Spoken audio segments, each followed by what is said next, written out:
What's up tout le monde, c'est Chris. Aujourd'hui on se retrouve pour les breaking news à propos de chez Samsung. Et bien du nouveau smartphone, ça fait longtemps quand même que je voulais dire ça à propos du Samsung Galaxy S5 et non le S4 avec la nouvelle enfin, le nouveau smartphone de chez Samsung de haut de gamme qui va apparaître très prochainement. Nous avons pas de date mais nous avons des fiches techniques qui ont un peu volé, c'est-à-dire on va dire des sortes de fuites de chez ces constructeurs là. Je voudrais vous dire que ces fiches techniques révèlent quand même des choses plutôt très intéressantes et à laquelle je vais vous les dire. Alors c'est encore rien n'est officiel, mais alors soit prendre à la pincette, mais moi honnêtement je prendrais pas vraiment la pincette parce que c'est vrai que ça paraît plutôt réel ce genre de choses. Et puis quand même ça, on va dire ça concorde un peu aussi avec la rivalité avec Apple, l'iPhone 5S par exemple, avec tout ça. Alors qu'est-ce qui se passe avec ce nouveau smartphone, le Galaxy S5? Et bien ces fiches techniques révèlent comme quoi ça sera un écran sans bordure, c'est-à-dire vous allez vraiment avoir l'impression d'être dans l'écran puisqu'il n'y aura pas de bordure.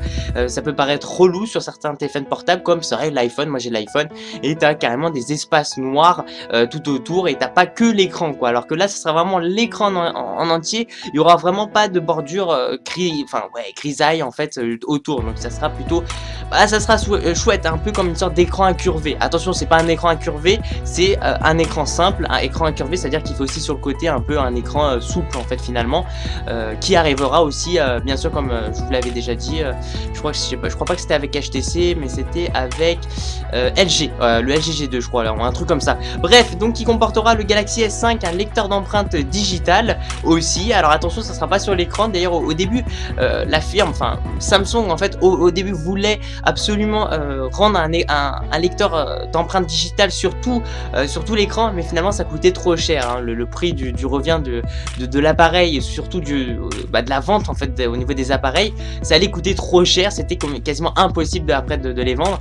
Donc en fait si vous voulez, le lecteur d'empreintes digitales va se situer en bas de votre smartphone, et pour le déverrouiller il suffira simplement un peu comme sur le par exemple Apple ou même sur tous les Samsung, hein. Moi je dis ça parce que bon j'ai l'Apple dans ma tête parce que j'ai l'iPhone, mais bon j'étais chez Samsung avant, bon on s'en fout un peu, mais voilà, moi il n'y a pas du tout de préférence, c'est ce que je vais essayer de vous dire. Et donc si vous voulez, donc va falloir de gauche à droite en fait votre écran pour le déverrouiller, et on va dire que si vous avez activé en fait le lecteur d'empreintes digitales, et bien il va en fait analyser votre empreinte en faisant ça. Donc c'est plutôt sympathique parce que vous n'allez pas vous en rendre compte, c'est-à-dire que vous allez le déverrouiller normal comme si vous n'avez pas de mot de passe, mais en fait il va détecter votre empreinte digitale. Donc j'ai trouvé ça très intelligent de leur part de faire ce genre de choses. Donc déjà il y a pas mal de choses intéressantes. L'écran sans bordure, excusez-moi, avec un lecteur digital. Ce qu'il faut savoir aussi, c'est qu'il n'y aura pas de bouton home, c'est-à-dire ce sera vraiment que un écran. Après ça dépendra aussi de ce que vous en pensez. Ce sera vraiment que l'écran qui sera affiché. Je sais qu'il n'y a pas vraiment de bouton, hein, c'est vraiment jouer avec les mots, hein, mais quelque part il n'y aura pas ce fameux pavé tactile en bas qui signifie le bouton home. Il sera beaucoup plus fin, il consommera moins d'énergie en espérant qu'il a une assez grosse batterie, plusieurs milliers de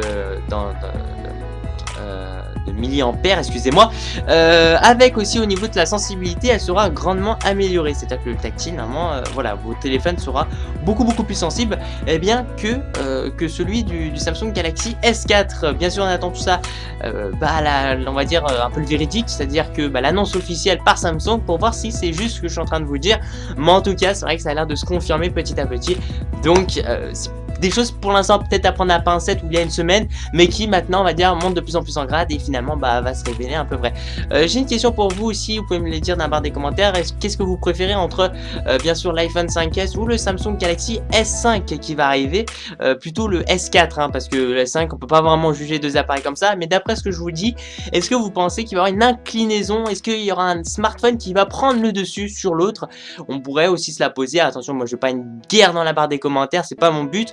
Moi personnellement j'ai eu des Samsung, j'ai eu l'un des tout premiers Samsung clavier, ça remonte il y a longtemps. J'ai eu le Samsung Wave, le 2 aussi, j'ai eu au niveau des iPhones, j'ai eu le iPhone 3GS, le 4, et puis c'est tout. Et puis au niveau des Samsung, j'en ai eu un autre, un tactile, je me rappelle plus du nom, de toute façon c'est pas très intéressant. Bref, moi honnêtement je trouve que ça varie en fait, il y a du plus chez Samsung, il y a du plus chez Apple, et après ça dépend aussi en fonction des personnes, c'est-à-dire une personne va peut-être préférer Apple parce que lui ça lui les fonctionnalités qui sont chez Apple lui convient plus plus que, que chez Samsung ou un truc comme ça, voilà. C'est vrai que ça peut paraître un peu étrange, mais il y en a qui préfèrent ça, donc franchement pas ben, voilà, c'est le libre partage les gens, c'est le libre partage, partagez vos connaissances, c'est ce que je fais sur YouTube, voilà, merci.